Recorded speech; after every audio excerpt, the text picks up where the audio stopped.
You ever have one of those moments where someone subtly disrespects you and you're left wondering if you're just imagining it? Maybe you're mid-sentence and someone cuts you off and the whole conversation has moved on without you, like you were never speaking at all. Or they throw out one of those jokes that sound harmless, but something about the tone stings. And then there are the moments that are even quieter than that, when you can just feel that people aren't really taking you seriously, no matter what you say or how you say it. And here's the tricky part. Most of us don't know how to respond in those moments in a way that actually shifts the dynamic. Sometimes we get defensive, trying to over-explain ourselves, which ends up making us look like we're desperate for validation. Other times we freeze, not because we've consciously decided to stay calm, but because we don't know what else to do. And when we don't respond with clarity or presence, the message that gets sent is, "This is okay," which means more often than not, it happens again and again. And next time it hits even harder because a pattern has already started to form. We like to believe that respect is automatic, that if we're kind, smart, and thoughtful, people will naturally treat us well. But the reality, people respond to the cues we give them. They learn how to treat us based on how we carry ourselves, how we speak, and what we tolerate. And if we're not consciously setting that standard, someone else will set it for us, and not always in our favor. Think about the people you've watched navigate a group. There's always that one person who barely opens their mouth but instantly has everyone's attention. And then there's someone else who might be just as brilliant but keeps getting interrupted or talked over. It's not always about what they're saying, it's about how they're saying it. It's about presence. People are reading us all the time, whether we notice it or not. The way we stand, the way we move, the way we react, it all sends a message. And what we're really doing is teaching people moment by moment how we expect to be treated. So if you've ever found yourself walking away from a conversation feeling invisible, frustrated, or like you somehow lost your power in the room, this video is for you. Because the truth is, you're not stuck in that pattern. You can shift the dynamic, not by being louder or more aggressive, but by changing the tone you set. When you start sending the right signals, when your energy, voice, and presence align, you stop needing to demand respect. People just start giving it to you because they feel it. Before we get into how to handle it, let's ask ourselves one thing first. Why do people even do this? Because honestly, that's where it starts. Understanding where their behavior comes from is the first step, not just to protecting yourself, but to responding in a way that's calm, grounded, and way more powerful than you think. So why do people act like this? Why do they make those little comments or make you feel smaller in front of others? Most of the time, it's not even about you. It's about them. Some people do it to gain control. They want to feel bigger, smarter, more confident, so they try to shrink you a little. If they can make you look unsure or uncomfortable, then suddenly they seem stronger in comparison. And here's the wild part. The people who do this the most are usually the ones who are actually the most insecure. You've probably seen it happen, right? You casually share an idea or a thought, and someone gives you that smirk, or they say something like, "Oh, that's interesting, I guess," with a tone that's dripping in sarcasm. They're not openly attacking you, but they're definitely trying to undercut you in front of others. And if you hesitate or shrink yourself in that moment, they've won, because now they look confident and you look like you don't believe in your own words. But here's the thing. That wasn't about your idea. It was about their ego. They needed to feel like the dominant one, and they used you to get there. Once you start seeing that clearly, it becomes so much easier not to take it personally. Other times, people do it to control the dynamic in the moment, especially in group settings. Think about a group dinner or a classroom or even a party. Someone wants attention. They want to seem funny or sharp or confident, so they make a little jab at you. Something like, "Oh my God, love that early 2000s outfit. So brave of you to bring it back."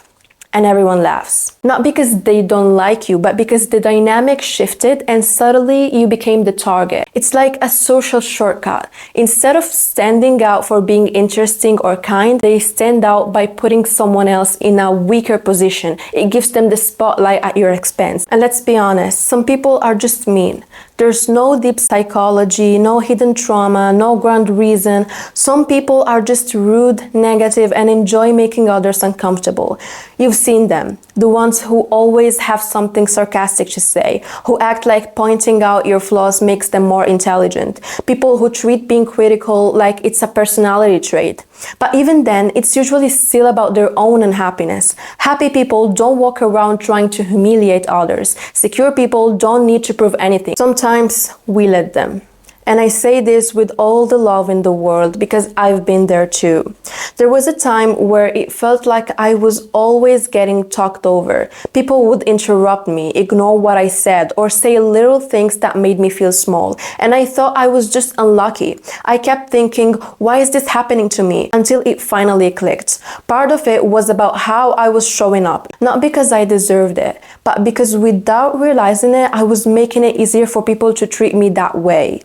And listen, I'm not saying that makes it okay, but once you see it, once you realize the part you're playing in the dynamic, that's when everything changes. Because now you can shift it.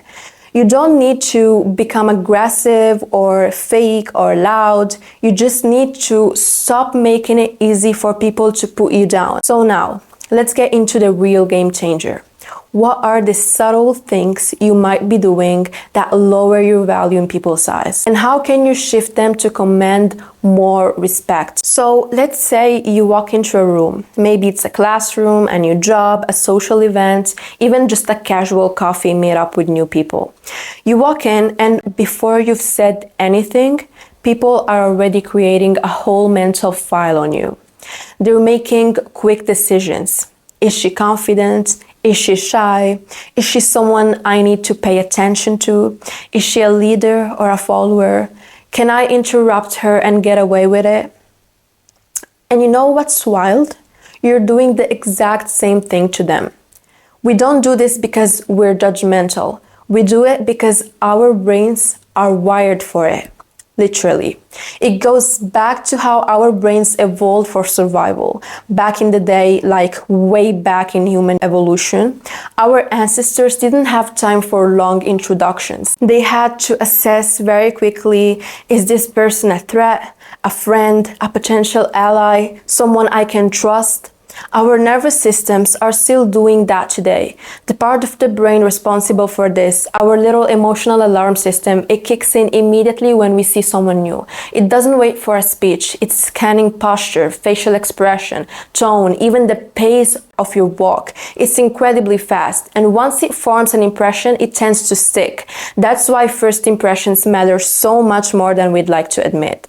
Now, I know we want to believe that people will get to know us, that they'll see our heart, our talent, our good intentions, and sometimes they will. But the truth is, the first few seconds do a lot of heavy lifting, and often they set the tone for how someone treats you. Have you ever walked into a room and just felt like you were invisible? Like no one really noticed you, or if they did, they didn't take you seriously?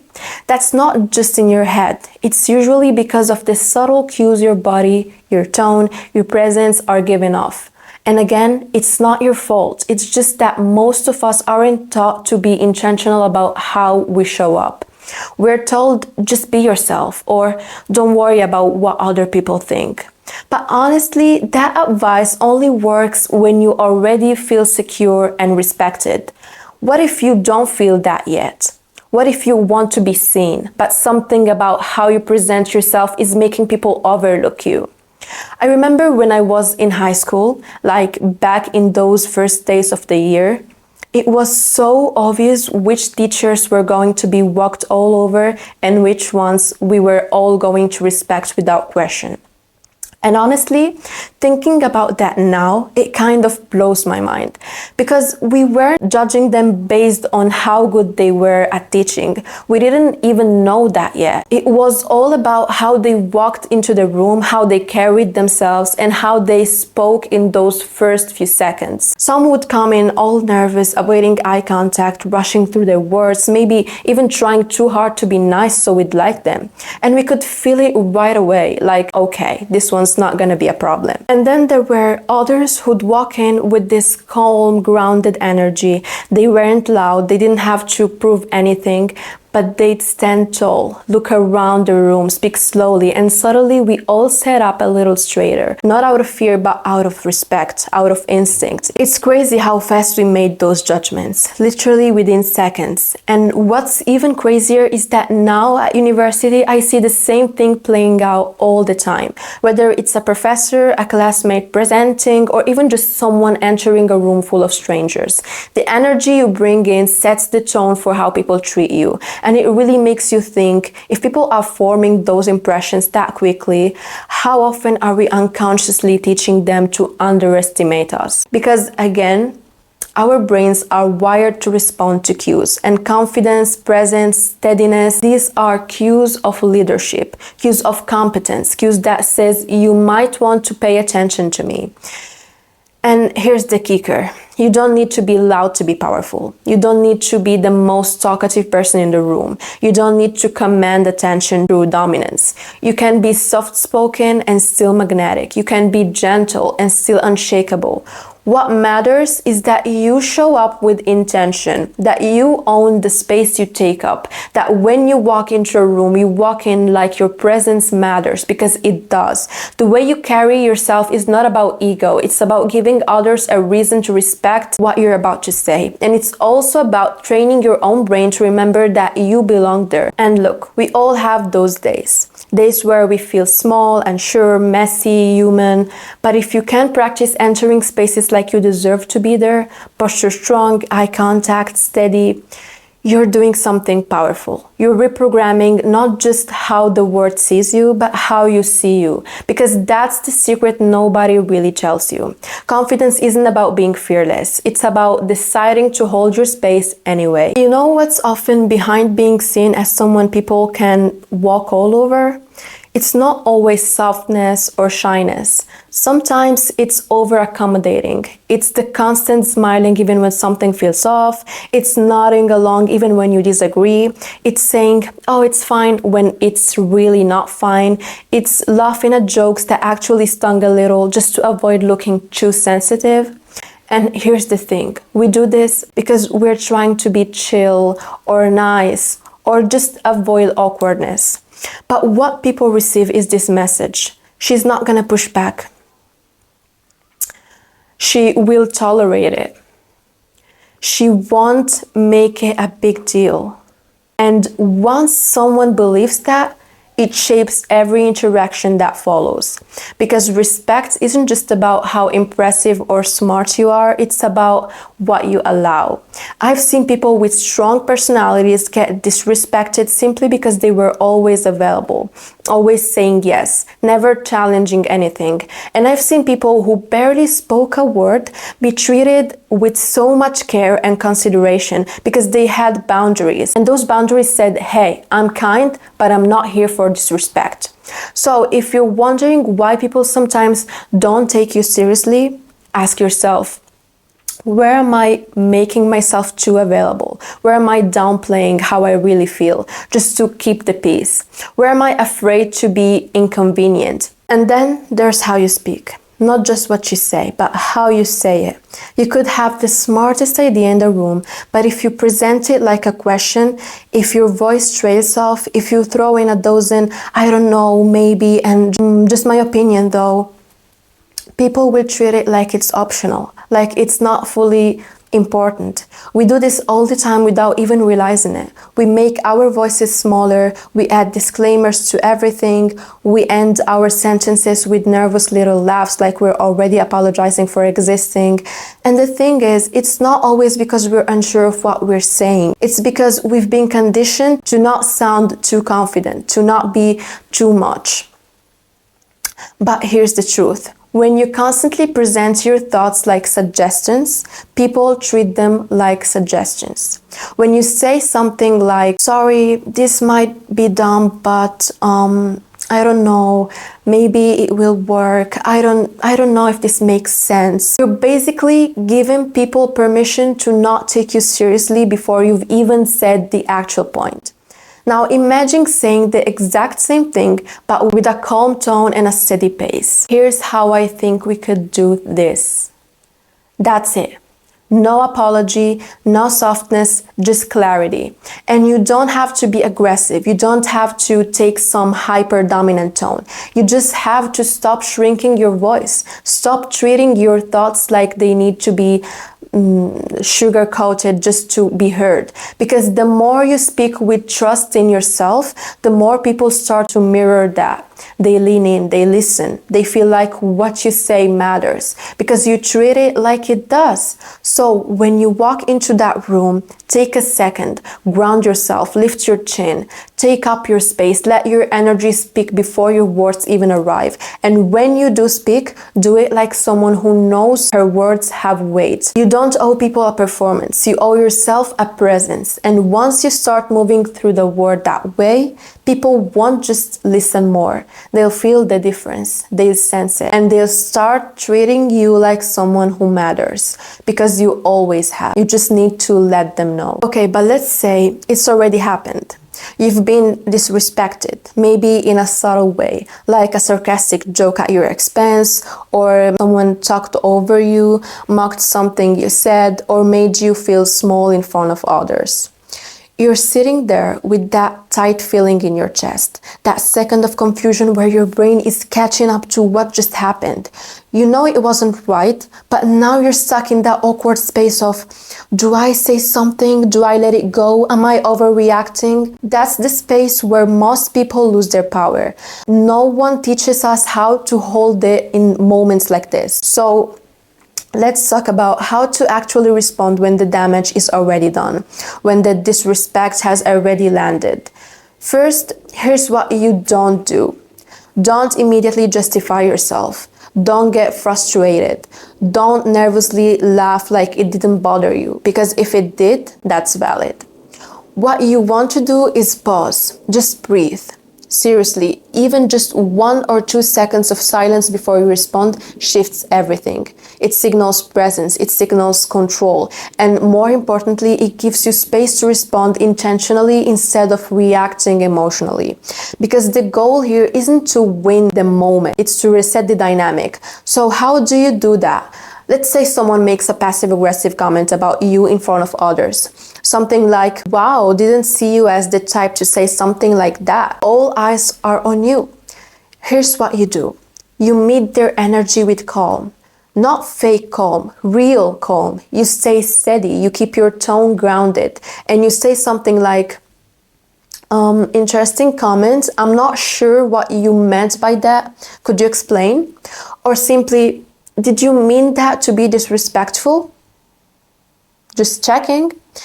You're not raising your voice, you're not attacking back, but you're making it very clear that you saw that you heard it, and you're not the kind of person who lets this slide. The awkward silence that follows, let it sit. Don't rush to fill it. Let them feel the discomfort they created.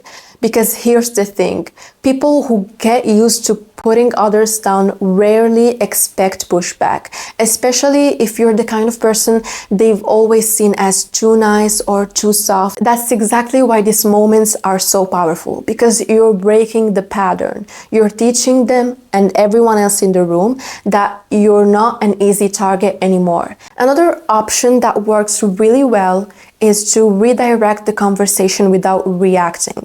Let's say someone says something condescending and expects you to laugh it off. Instead, you just go, anyway, back to what I was saying, and you keep talking. You don't acknowledge their attempt to pull focus. You don't reward it with attention. You just move on with your intention. That silence, that shift, it's powerful. It says you're irrelevant to what I'm doing right now. Now, here's the hard part, doing this with consistency, because when you start holding your ground in subtle, respectful ways, people take notice. They may push back at first, they may try to test you, but over time, they learn. They learn not to cross your boundaries because you showed them calmly, repeatedly, and clearly that you take yourself seriously. And eventually they will too. Let's talk about the one thing that makes all the difference, but no one really teaches you. Emotional control. This is what makes the biggest difference between reacting and responding. When someone disrespects you, your nervous system lights up, your heart races, your face gets hot, and your brain wants to do one of two things: fight or freeze. And that's totally normal. But you can't change the dynamic if you let your emotions run the show. Control doesn't mean pretending you're not upset. It means slowing down the reaction just enough so you can choose how to respond instead of letting the moment choose for you. That's power. Being able to take a breath, to hold eye contact and speak calmly while every part of you wants to lash out or disappear. That's next level strength. Because when you stay emotionally steady, it disarms the other person. They don't get the satisfaction of seeing you flustered. You don't give them power. Instead, you show that you're not here to play their game. And that shift alone changes everything. And trust me, people remember how you respond under pressure. That's what builds your reputation. Now, a little reminder for the people pleasers and peacekeepers out there. This doesn't mean you need to walk around correcting everyone or looking for fights. You don't have to turn into someone cold or distant to protect your peace. What you do need is clarity. Clarity about what is and isn't okay with you. Clarity about your self-worth. Clarity about what kind of treatment you will no longer tolerate. And when you carry that clarity into every conversation, every interaction, every room, you don't need to raise your voice to be heard. You don't need to prove your worth to anyone. You become someone people naturally respect because you respect yourself first. So the next time someone tries to test you, tries to undermine you, or tries to make you feel small, pause, breathe, and remind yourself you are not here to make other people feel comfortable. You are not here to laugh along when something hurts just to keep the peace. And you are definitely not here to hand over your power because someone else feels insecure. Hold your energy. Let your voice land. And if they don't like it, that's not your problem.